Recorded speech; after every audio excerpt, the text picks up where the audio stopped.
ओम शांति। बाबा की अव्यक्त मुरली है तन मन धन और संबंध की शक्ति। पहला है तन।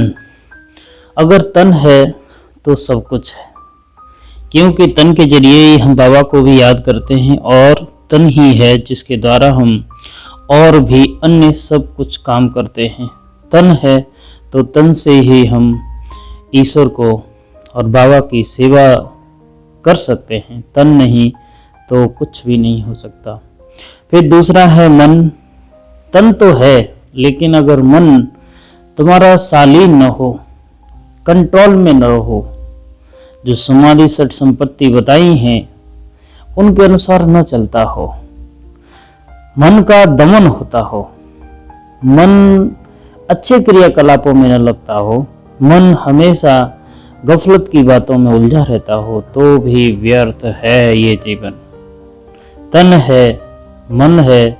अगर तन अच्छा दिया है ईश्वर ने तो उसे शुक्रिया कि हे प्रभु तूने तन तो अच्छा दिया। दूसरा मन है। अगर हमारा मन और बुद्धि दोनों संयुक्त होकर के बहुत अच्छा काम करने लगे और ईश्वर और बाबा के बताए हुए रास्ते पर चलने लगे तो अति उत्तम। तीसरी चीज है धन।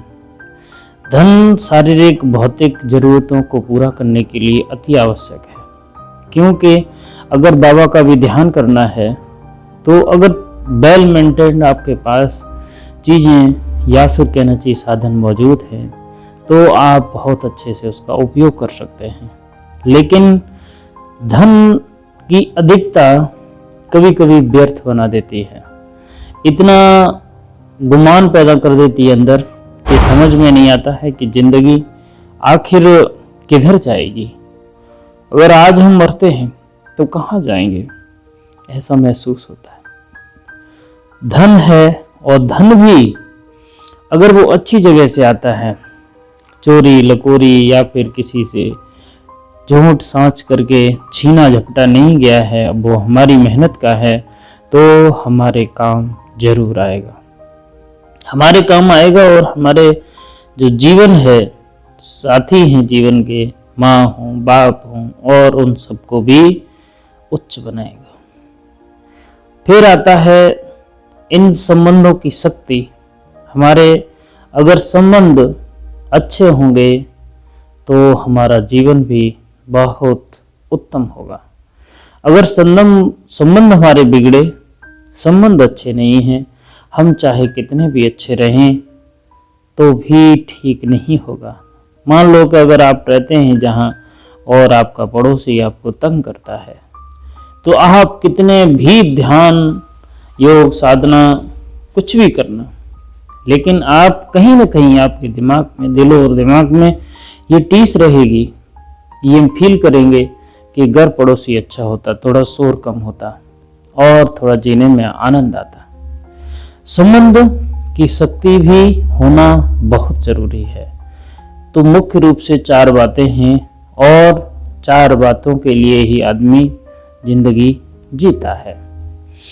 बाबा ने कहा कि आज सर्वशक्तिमान बाप अपने शक्तिशाली बच्चों को देख रहे हैं।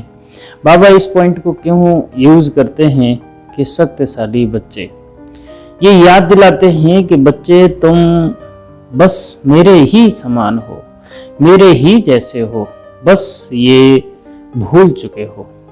और भूलने का नतीजा ये हुआ है कि हम उन सब क्रियाकलापों में न जाकर के जो हमें करने चाहिए, हम नीचे की ओर गिरते हैं। बाबा कहते हैं कि हर एक ब्राह्मण आत्मा शक्तिशाली बनी है। अच्छा है हम बाबा के बताए हुए रास्ते, बाबा बार बार कहता है बच्चे नक्शे कदम पर चलो, बाबा जैसा कहता है वैसा ही करो। लेकिन नंबर बार है, नंबर बार हर चीज में होता है, चाहे वो कोई क्षेत्र हो। हम दूसरों से या फिर कहना चाहिए कि बाबा की नज़रों में हम कितना आगे बढ़े हैं अब तक, वो हमें देखने के लिए हमारी अंदर की आंख चाहिए कि हम अपना इवैल्यूएशन करें कि हम किस स्थिति में हैं, क्या हमें थोड़े पर कोई अगर नाराज करता है, क्रोध करता है, तो हम भी तो नहीं क्रोधित हो जाते हैं। ये हमारी सीढ़ी का तरीका है। तो हमें इस बात पर भी ध्यान देना चाहिए। बाबा कहते हैं सर्वशक्तियां बाप का वर्षा और वरदान, वरदाता का वरदान है। बाबा सारे के सारे खजाने लुटा रहा है और ये खजाने कोई मामूली चीज नहीं है। हम समझ लेते हैं कि बाबा ने कह दिया कि हम सर्वशक्तिमान हैं, तो इतना कहना और फिर उसको धारण करना ये बहुत ही उत्तम रीति है, क्योंकि बाबा जस्ट अपने जैसा ही बनाना चाहते हैं, जैसे ही वैसा ही बनाना चाहते हैं। बाप दादा, बाप और वरदाता इन डबल संबंध से हर एक बच्चे को यह श्रेष्ठ प्राप्त जन्म से ही होती है। जन्म से ही बाप सर्व शक्तियों का अर्थात जन्म सिद्ध अधिकार का अधिकारी बना देता है। साथ साथ वरदाता के नाते से जन्म होते ही मास्टर सर्वशक्तिमान बनाए सर्वशक्ति भव का वरदान दे देते हैं। सभी बच्चों को एक द्वारा एक जैसा ही डबल अधिकार मिलता है। बाबा कहते हैं कि सारे के सारे बच्चों को बाबा के द्वारा ही अधिकार मिलता है, लेकिन धारण करने की शक्ति नंबरवार बना देती है। किसने कितना धारण किया है वो फिर नंबरवार में चला जाता है। बाप सभी को सदा और सर्वशक्तिशाली बनाते हैं, लेकिन बच्चे यथाशक्ति बन जाते हैं। वैसे लौकिक जीवन में व अलौकिक जीवन में सफलता का आधार शक्तियाँ ही हैं। जितनी शक्तियाँ उतनी सफलता है। मुख्य शक्तियाँ हैं तन की, मन की, धन की और संबंध की। चारों ही आवश्यक हैं। अगर चार में से एक भी शक्ति कम है तो जीवन में सदा व सर्व सफलता नहीं होती है। अलौकिक जीवन में भी चारों ही शक्तियां आवश्यक होती हैं। इन अलौकिक जीवन में आत्मा और प्रकृति दोनों ही तंदुरुस्त रूप आवश्यक है।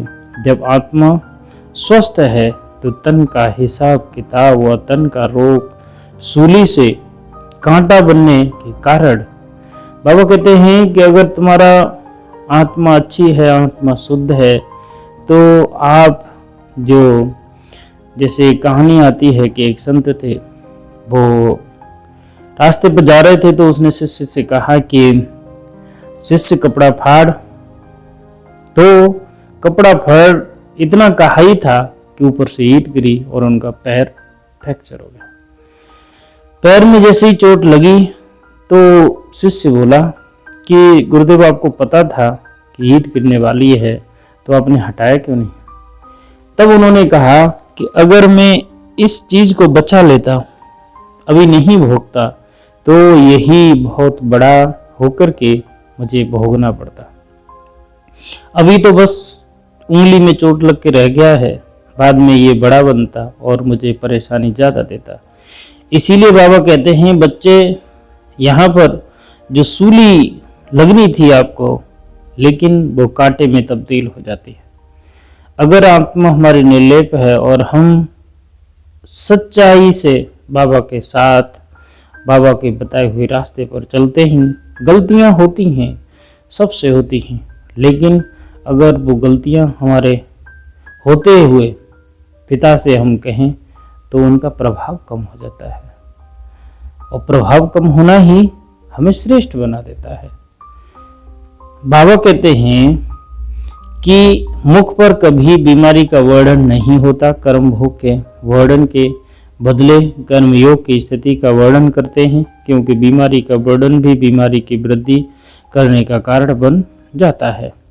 वह कभी भी बीमारी के कष्ट का अनुभव नहीं करेगा, न दूसरों को कष्ट सुनाकर कष्ट की लहर फैलाएगा, और ये परिवर्तन की शक्ति से कष्ट को संतुष्टता से परिवर्तन कर संतुष्ट रहे औरों को भी संतुष्ट की लहर फैलाएगा। जो खुद संतुष्ट है वो दूसरों को भी संतुष्ट देगा और संतुष्ट बनाएगा, क्योंकि जो जैसा है वो वही तो फैला सकता है। अगर फूल है, फूल के पास खुशबू है, वो खुशबू ही दूसरों को दे सकता है और कुछ नहीं दे सकता। जिसके पास जो है, अगर हमारे पास एक दिव्य है और हमारी बातें सुन करके कोई मस्ती में छा जाता है कि बड़ा अच्छा पता देते हो भगवान का, जो सुन के रोएं कांपते हैं उसके, तो ये बहुत ही अच्छा है।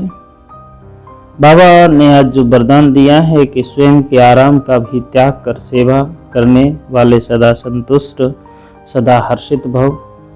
बाबा कहते हैं स्वयं भी आराम क्या करना, 4 दिन की तो जिंदगी है और फिर भी भरोसा नहीं कि कल न जाने कब हमसे छीन ली जाइए। उधार है और उस उधार जिंदगी में हम जितनी सेवा कर पाए, अपने खुद की भी परवाह न करें और बस बाबा और बाबा की सेवा, इतना ही याद रहे।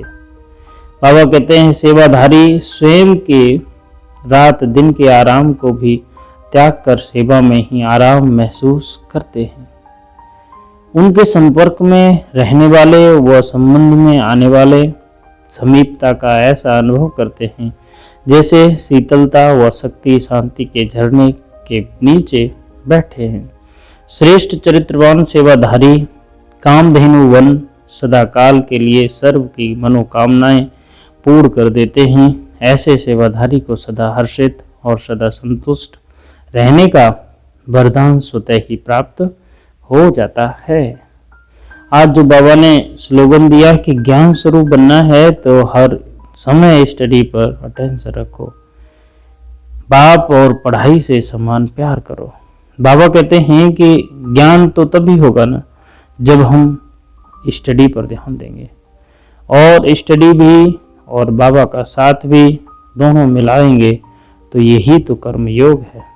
बाबा वही बता रहे हैं, कर्म योग और राजयोग। ओम शांति।